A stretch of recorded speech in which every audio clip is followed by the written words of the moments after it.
Honorable Member of Parliament Shri Asaduddin Owaisi sir to please come on to the dais.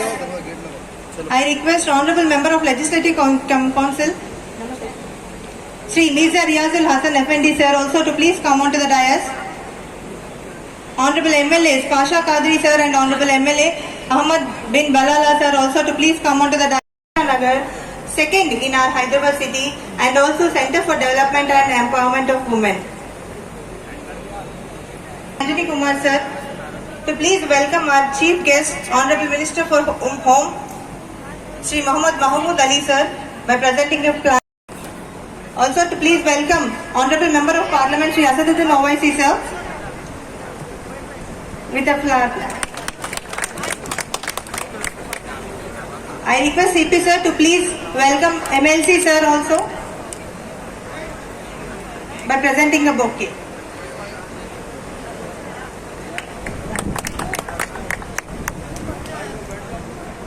Thank you for accepting our small token of respect, sir. Now I request Additional CP Crime Sciences Srimati Shika Goyal IPS ma'am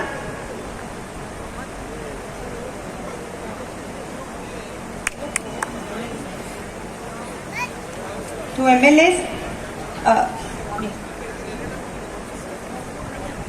to MLA Pasha Qadri sir and MLA Ahmad bin Balala sir also. Thank you for accepting, sir.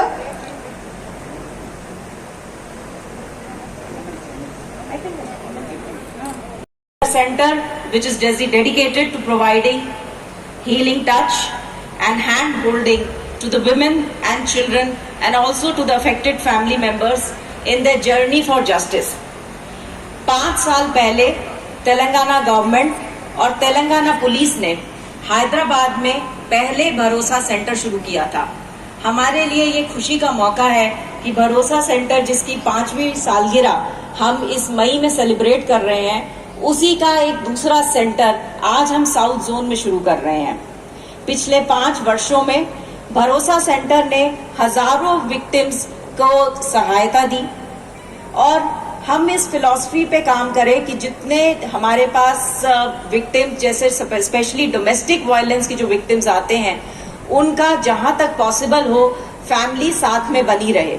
और हम इस बात में हमें फख्र महसूस होता है कि ऑलमोस्ट 40% ऑफ डोमेस्टिक वायलेंस के केसेस हमारे पास जो आए, उनमें फैमिलीज में सुलह हुई और वो आज भी आपस में मिलजुल कर खुशी से रह रहे हैं। हम इसे एक अपना अचीवमेंट मानते हैं। साथ ही में भरोसा सेंटर जो रेप और सीरियस क्राइम के विक्टिम्स को सपोर्ट करता है, हैंड होल्डिंग करता है, उसमें हम लोगों ने उनकी पूरी मदद करी है। भरोसा एक वर्ल्ड क्लास सेंटर के रूप में सामने आया है। ऑनरेबल सुप्रीम कोर्ट ने भी इसे एक आइडियल, एक मॉडल वन स्टॉप सेंटर करार किया है और सजेस्ट किया है दूसरी स्टेट्स को कि इस मॉडल को फॉलो किया जाए। हमें इसमें बहुत फख्र महसूस होता है। हम इस भरोसा सेंटर ने अपने 5 सालों में बहुत ही महिलाओं को हिम्मत दी कि वो उनके प्रति होने वाले अत्याचार के खिलाफ आवाज उठा सकें। हैदराबाद पुलिस में हमारा मानना है कि दुनिया की पहचान है औरत, हर घर की जान है औरत। बेटी, बहन, माँ और पत्नी बनकर घर की शान है औरत। और आज के इस समय में और आज के इस वक्त में घर की ही शान नहीं है औरत, वो है घर से बाहर निकल के जिस भी फील्ड में गई है। चाहे आप लोग जब एरोप्लेन में सफर करते हैं तो आजकल आपने देखा होगा कि बहुत सारी पायलट लेडीज हैं, तो चाहे जहाज उड़ा रही हो और चाहे एक सड़क पे, हैदराबाद की सड़क पे ऑटो चला रही हो, चाहे पुलिस की वर्दी में पुलिस का काम कर रही हो या घर में अपने बच्चों को देख रही हो, जिस भी फील्ड में औरत आई है हम उसने उसकी शान ही बढ़ाई है। और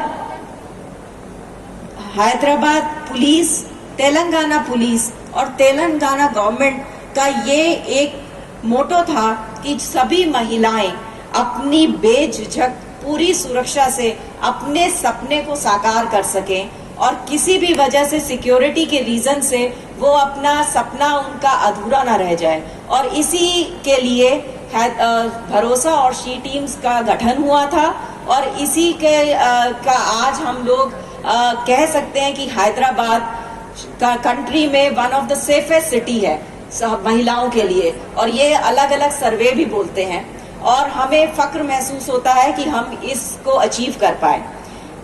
ये नया भरोसा सेंटर एक पहल है कि पुराने शहर से जो महिलाओं को अब तक हाका भवन तक दूर तक जाना पड़ता था, अब ये भरोसा सेंटर उनको उनकी तकलीफ को कुछ और कम करेगा क्योंकि ये अब और पास में आया।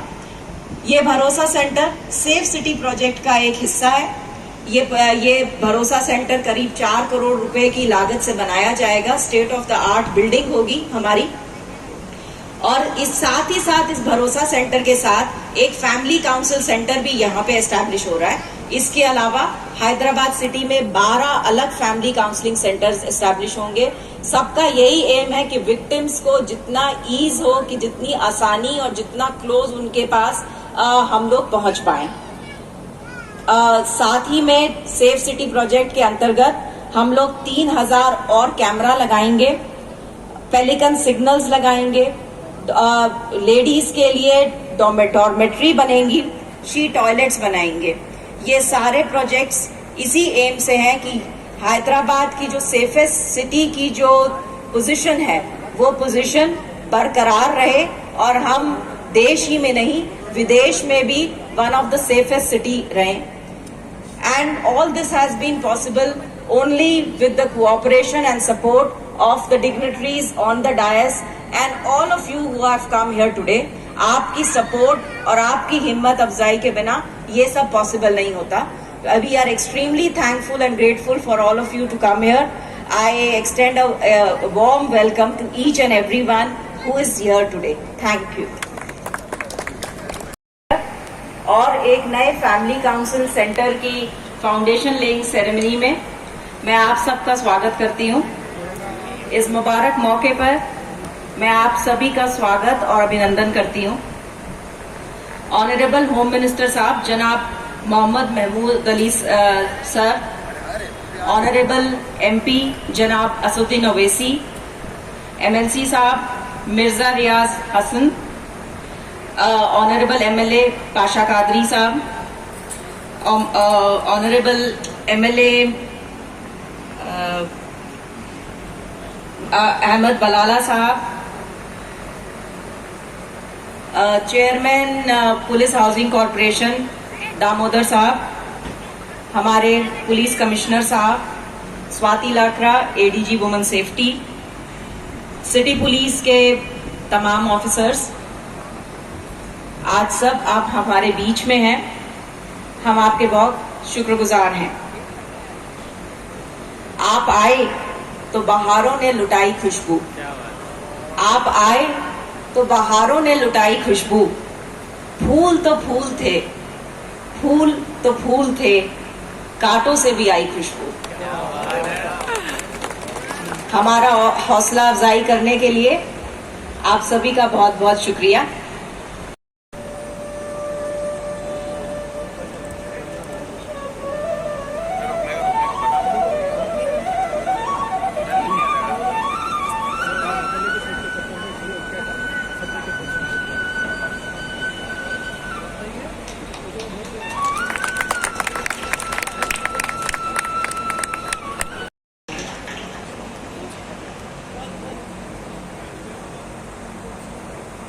Sir, please sir, I also request all the dignitaries to please come here for the unveiling ceremony of foundation stone for support center for women and children Bharosa at Zahra Nagar.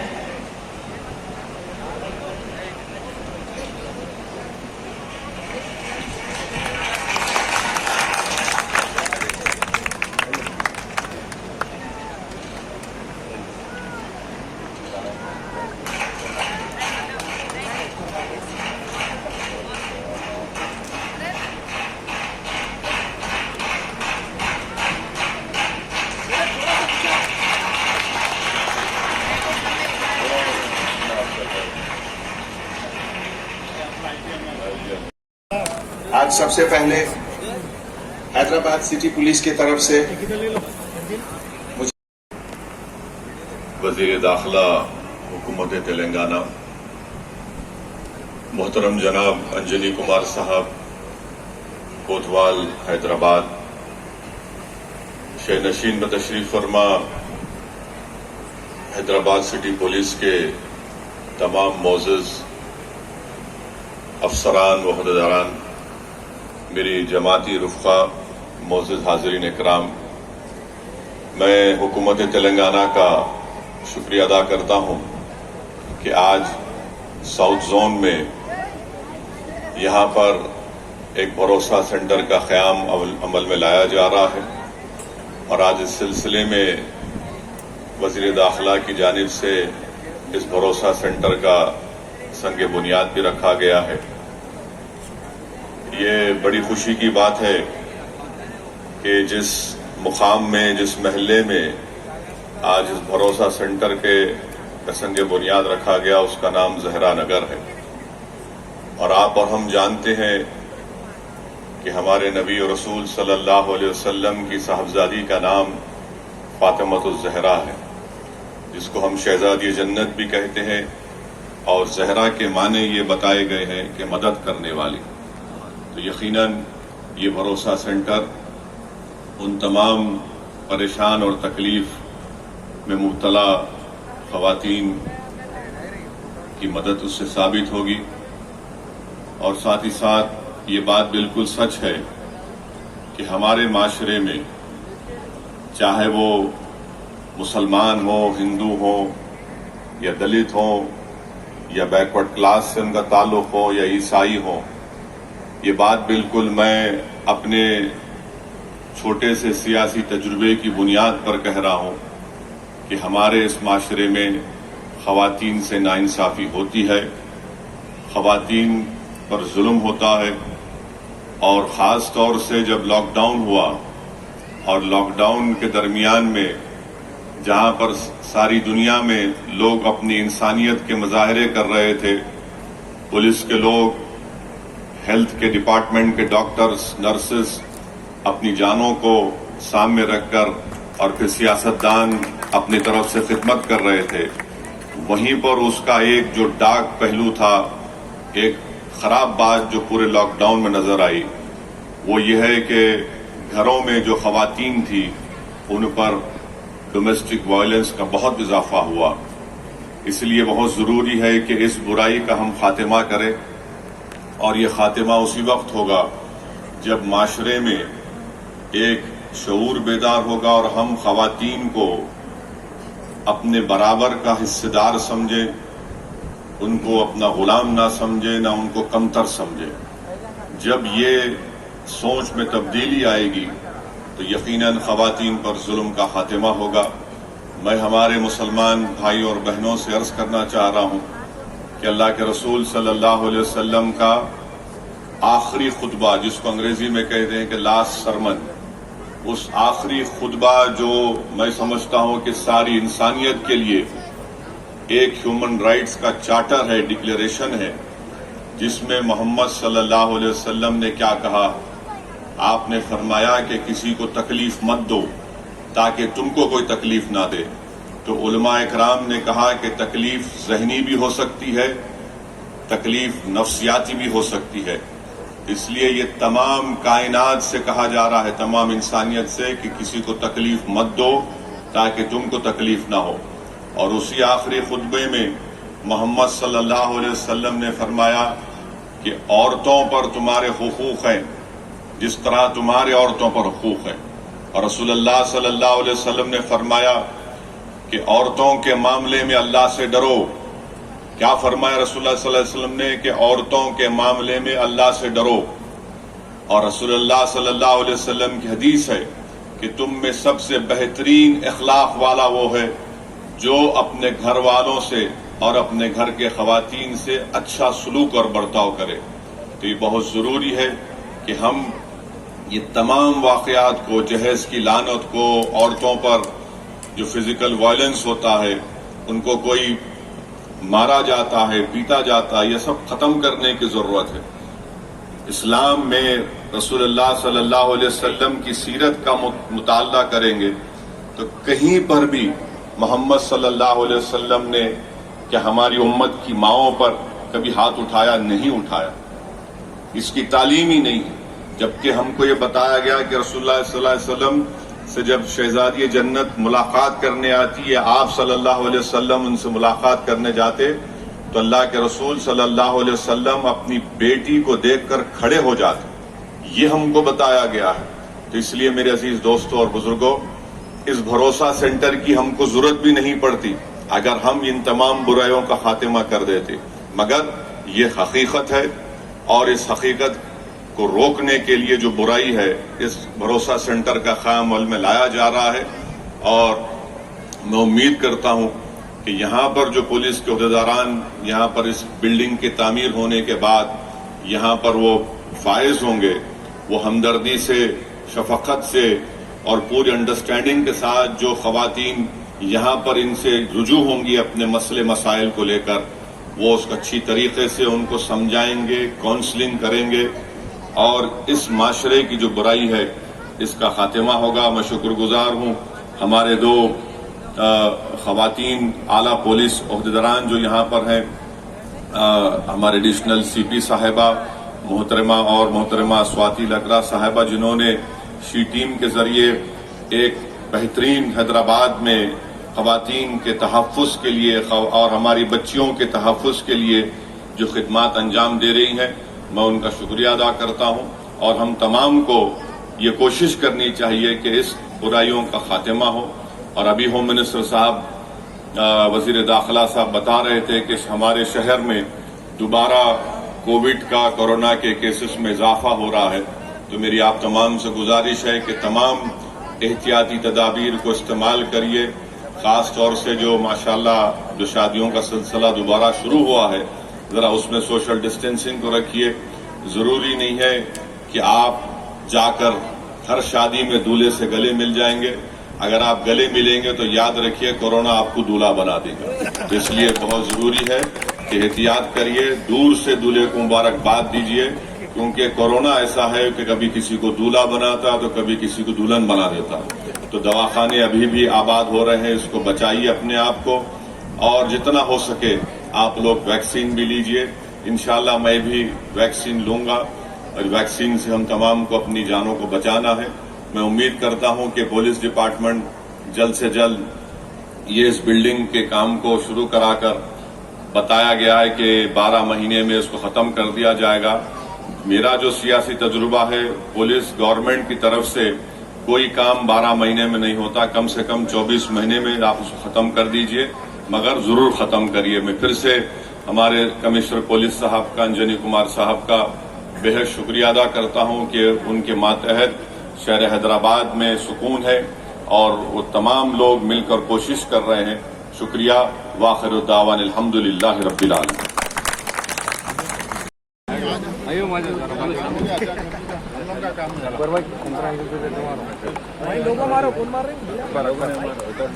लोगों ने के लिए पीछे कर लो थोड़ा। ఈ రోజు old సిటీలో భరోసా సెంటర్ ఫౌండేషన్ పెట్టారు. జహరా నగర్ ఓల్డ్ సిటీ చార్మినార్లో వస్తుంది. చార్మినార్ దగ్గర భరోసా సెంటర్ ఫౌండేషన్ పెట్టారు. ఇది మాకు చాలా ఇంపార్టెంట్. ఇండియాలో ఎక్కడ లేదు. మన దగ్గర మా ఆనరబుల్ సీఎం గారు తెలంగాణ పోలీసులో ఉమెన్స్ టీమ్, సీ టీమ్ తయారు చేశారు. భరోసా సెంటర్ తయారు చేశారు. 4 years వారు చేస్తున్నారు. భరోసా సెంటర్ చాలా మంచి రిజల్ట్ వస్తుంది. మ్యాక్సిమం ప్రాబ్లం ఉంటే ఫ్యామిలీ ప్రాబ్లం వస్తుంది పోలీసులో. ఫ్యామిలీ ప్లాన్లో మా సీ టీమ్ మా దగ్గర ఉన్నాయి. మహిళా ఆఫీసర్స్, ఐపీఎస్ ఆఫీసర్స్ చాలా బాగా ట్రీట్ చేస్తున్నారు. బాగా రిజల్ట్ వస్తున్నారు. ఇది మనకు ఇంత మంచి బెనిఫిట్ వచ్చింది తెలంగాణ వచ్చిన తర్వాత. భరోసా సెంటర్ స్కీమ్ ద్వారా చాలా లేడీస్ ప్రాబ్లమ్స్ సాల్వ్ చేశారు. మా పోలీస్ ఇండియాలో అంటే నెంబర్ 1 పోలీస్ తెలంగాణ పోలీస్ పని చేస్తున్నారు. తెలంగాణ చిత్రంలో డే బై డే పోలీసులు అంటే చాలా ఇంప్రూవ్మెంట్ వచ్చింది. పెట్రోలింగ్ అంటే చాలా బాగా చేస్తున్నారు. మా ఇండియాలో ఫస్ట్ పోలీస్ ఉంది ఇండియాలో. పెట్రోలింగ్ అంటే విత్ ఇన్ 5 minutes హైదరాబాద్లో ఇంటర్ టైం చేస్తూ వస్తుంది. లేడీస్కి అంటే సేఫ్టీ సెక్యూరిటీ ఇచ్చిన పోలీసు అంటే మా తెలంగాణ పోలీస్. షీ టీమ్స్ చాలా బాగా వర్క్ చేస్తున్నారు. ఈరోజు జహరా నగర్లో చార్మినార్ కాన్సెప్ట్ వస్తుంది. జహరా నగర్ లేకపోతే న్యూ సిటీలో ఒక జహరా నగర్, ఈ ఓల్డ్ సిటీ జహరా నగర్లో ఫౌండేషన్ పెట్టాము. ఇది నియర్లీ 4 crores 8 lakhs ఇన్వెస్ట్మెంట్ ఉంది. ఇవాళ విత్ ఇన్ 1 year టైం ఉంది. 1.5 yearలో తయారవుతుంది. తయారైన తర్వాత ఓల్డ్ సిటీలో ఉన్న ప్రజలకు చాలా చాలా ఆయనకు సపోర్ట్ వస్తుంది. Total built-up area 9,000 square feet ఉంది. ఇంత మంచి బిల్డింగ్ ఎక్కడ లేదు ఇది ఓల్డ్ సిటీలో. ఇంత మంచి బిల్డింగ్ కట్టుతున్నారు. ఈ బిల్డింగ్ వాళ్ళ ద్వారా కంప్లీట్ అయిన తర్వాత ఇప్పుడు బాగా పని చేస్తున్నారు మా టీం, మొత్తం మహిళా టీం, ఈ టీమ్స్. ఈ బిల్డింగ్ తయారైన తర్వాత ఇంకో బెనిఫిట్ అవుతుంది అందరికీ. ఎందుకంటే ఎక్కువ మ్యాటర్స్ డిసైడ్ చేసినా అంటే ఫ్యామిలీ మ్యాటర్లో అవుతుంది. ఈ పోలీస్ కౌన్సిలింగ్ చేసిన తర్వాత సెటిల్ చేస్తున్నారు. మన దగ్గర 90% రిజల్ట్ వస్తుంది. ఇది బాగా ఉంది. నేను అందరూ ఆల్ పోలీస్ ఆఫీసర్కి చాలా శుభాకాంక్షలు చెప్తున్నాను. ఈ బిల్డింగ్ రెడీ అయిన తర్వాత మంచి స్పేస్, బాగా స్పేస్ ఉంది, మంచి వర్క్ చేసడానికి అవకాశం ఉంటుంది. మా కమిషనర్ గారు మొత్తం ఆయన టీంకి ఎంతో శుభాకాంక్షలు చెప్తున్నాను. మా police housing corporation chairman Damodar అన్నది ఉన్నారు. ఆయన అభివృద్ధిలో బిల్డింగ్ కట్టుకున్నారు. అందరికీ ఈ పబ్లిక్ చాలా హ్యాపీ ఉన్నారు. ఓల్డ్ సిటీ తెలంగాణ వచ్చే ముందు ఒకటి డౌట్ ఉంది అందరికీ, తెలంగాణ వచ్చిన తర్వాత లైనర్ ఎక్కడ కట్టుకుని ఇప్పుడు మా ఇండియాలో నెంబర్ 1 లైనర్ కట్టుకున్న తర్వాత మన తెలంగాణ స్టేట్లో మా పోలీస్ డిపార్ట్మెంట్ చాలా ఫ్రెండ్లీ కాన్సెప్ట్తో పనిచేస్తుంది. అదర్ స్టేట్లో వచ్చే యూపీ, బిహార్లో అదర్ స్టేట్లో వచ్చిన తర్వాత మా దగ్గర ఎట్లా చేస్తున్నారు, పోలీస్ వర్క్ ఎట్లా చేస్తున్నారు అంటే సర్వే చేస్తున్నారు. ఈ టీమ్స్, మహిళా టీమ్స్, మహిళా సెంటర్స్, భరోసా సెంటర్ అదర్ స్టేట్లోకి ఓపెన్ చేసినట్టు ట్రై చేస్తున్నాం. ఇది చాలా బాగా సైన్ ఉంది. మనం మంచి మహిళకు సపోర్ట్ చేసినట్టు మా ఫస్ట్ డ్యూటీ తప్పకుండా ఇది బిల్డింగ్ చాలా బాగా ఉంది. ఓల్డ్ సిటీలో మా అందరూ మా సింగ్ గారికి థ్యాంక్స్ చెప్తున్నారు. అందరూ మా పోలీస్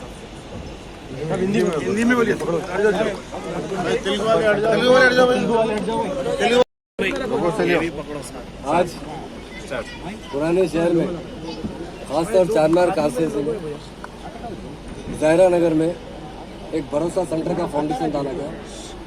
ये बहुत बड़ा एरिया है इसका और 9,000 स्क्वायर फीट तो इसका बिल्टअप एरिया आ रहा है.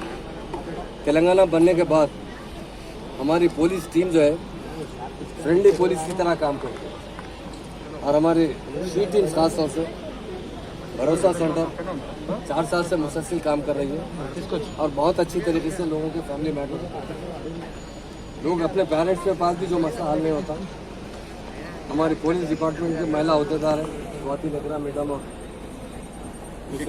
शिखा गोयल मैडम, ये बहुत डीपली ऑब्जर्व करते हैं, लोगों को समझाते हैं बहुत अच्छी तरीके से कि अगर आप कोर्ट कचहरी जाएंगे तो आपका मसला बरसों चलता रहेगा. मैं भी देखता हूँ बहुत से, मुझे भी दुख होता है कि लोग कोर्ट में चले जाते हैं, उसके बाद 10-15 साल तक वो अपनी बच्ची को घर में रख के परेशान रहते हैं.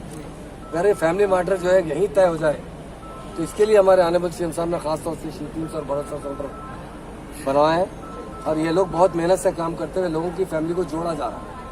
किसी की जिंदगी जोड़ना बहुत बड़ा काम होता है, तोड़ना तो मामूली बात है.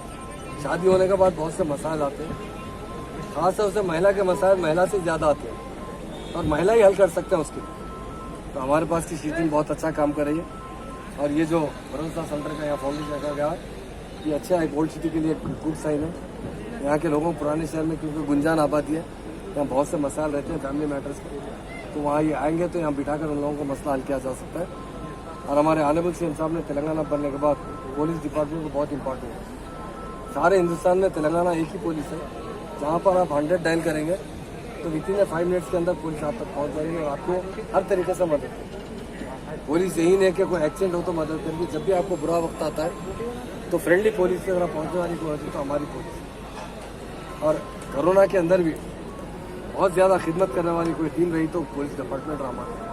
और आज अभी हमारे MP साहब भी गए, मैं भी चूँकि मीडिया से कहना चाहता हूँ कि आप लोग भी मास्क का इस्तेमाल कीजिए, क्योंकि आप लोग बहुत लोगों में मिलते हैं और हमारे खासतौर से पुराने शहर के लोगों से मेरी गुजारिश है, मैं देख रहा हूँ फंक्शनों में जाते 1,000 2,000 आदमी की दावत कर रहे हैं. बड़ा अफसोस भी होता है मुझे, एक तो पैसा भी वेस्ट किया जाता है और कई ऐसे वाक़यात तो आज भी पुराने शहर के अंदर काफ़ी डेथ हुई.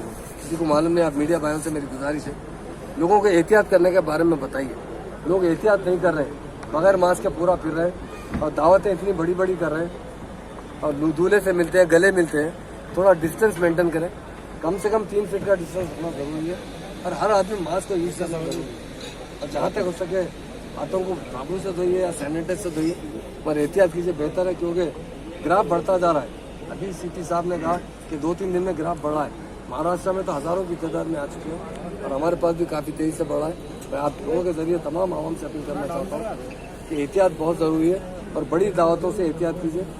दावत में जितनी गैदरिंग ज़्यादा होगी कि कोरोना फैलने का उतना ज़्यादा रोक रहेगा। मदरसों में भी हम देख रहे हैं, बिजनेस स्कूल में भी बच्चों का टेस्ट किया गया, वहाँ पर बच्चों को कोरोना पाया गया। आजकल में वो भी पॉलिसी दी जाएगी कि मदरसे बंद करें या किस तरह फिर आगे की हिकमत होंगी। लोगों के दिल में डर है कि रमजान में भी कहीं कर्फ्यू लगाया है। देखिए, कर्फ्यू लगाना हमारा मकसद ही नहीं है ना, पुलिस का मकसद है। ये जो कोरोना कर्फ्यू का बात है, ये तो कभी भी हम नहीं चाहते कि कर्फ्यू लगने से तो लोगों की जिंदगी बहुत खराब हो जाती है। एहतियात करना भी जरूरी है ना। पुलिस वाले हमसे कहते हैं कि चालान करें, ये आपके सेहत के लिए है। आप जाइए दुबई में 3000 रियाल चालान है, हम बस 100 रुपये चालान करें तो लोग नाराज होते हैं कि हम मास्क नहीं लगाए तो 100 रुपये चालान। तो आपकी हिफाजत के लिए है पुलिस। पुलिस का कोई मकसद कुछ नहीं है कि पुलिस तो अपनी जानों की कुर्बान करने वाली कोई है तो हमारी पुलिस है। कोरोना के अंदर ऐसे ऐसे पेशेंट जिससे कोई देखने वाला नहीं था, रोडों पे पड़े हुए थे, कोरोना में मुब्तला हो चुके थे, उठा के ले आने को है तो हमारे पुलिस औहदेदार है, पुलिस ऑफिसर ने अपने घरों से ले जाकर दवाखाने में शरीक किए। तो मेरी तमाम मीडिया भाइयों के जरिए केसेस बढ़े हैं, इसके ऊपर आपका क्या कहना है? किसमें स्कूल और कॉलेज बंद कर, शायद 1-2 रोज में डिसीजन ले लेंगे। जो स्कूल खोले वो भी 9th 10th खोले, नीचे प्राइमरी स्कूल तो नहीं खोले। अगर वो भी अभी हमारे जो एजुकेशन मिनिस्टर है आज वो फैसला कर लेंगे कि स्कूल कंटिन्यू करेंगे या डिस्टेंस मेंटेन करने की तो कोशिश कर रहे हैं, पर मेंटेन करने के बाद कंट्रोल हो रहा नहीं हो रहा, पहले हमारे लिए जान है, बाद में एजुकेशन है, बाकी जो भी चीज़ें या एम्प्लॉयमेंट है, तो उसके लिए जो भी जरूरी इकदाम होंगे हुकूमत लेगी। पर आप एहतियात करेंगे तो फिर कर्फ्यू की जरूरत ही नहीं पड़ेगी। महाराष्ट्र में कर्फ्यू आ चुका है शाम का।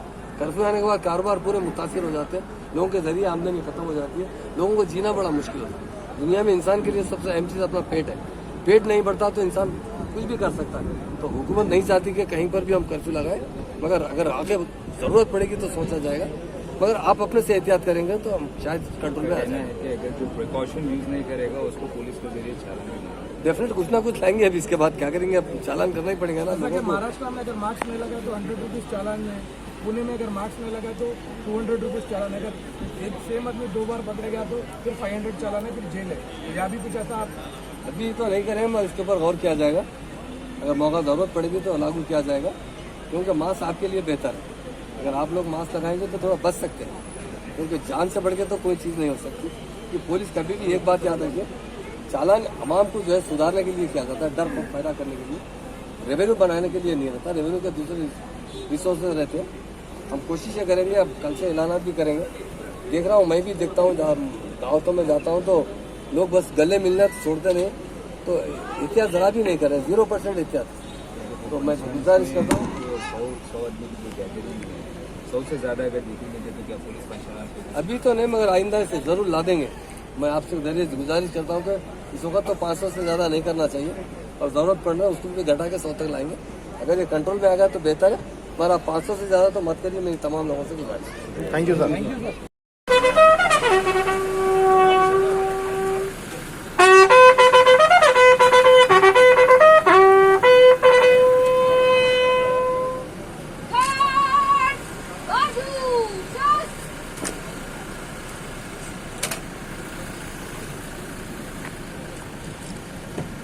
श्रीमान गार्ड विसर्जन करने के लिए आज्ञा प्रदान करें।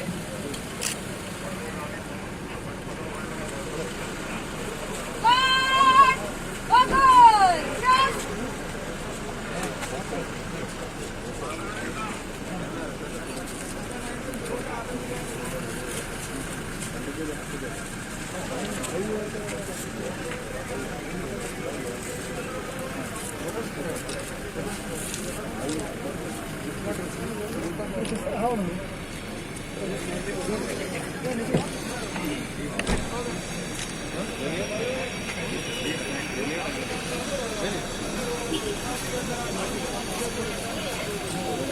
మన తెలంగాణ గవర్నమెంట్ తరఫు నుంచి సేఫ్ సిటీ ప్రాజెక్ట్ కింద ఒక భరోసా సెంటర్కి ఫౌండేషన్ స్టోన్ ప్రోగ్రాం జరిగింది.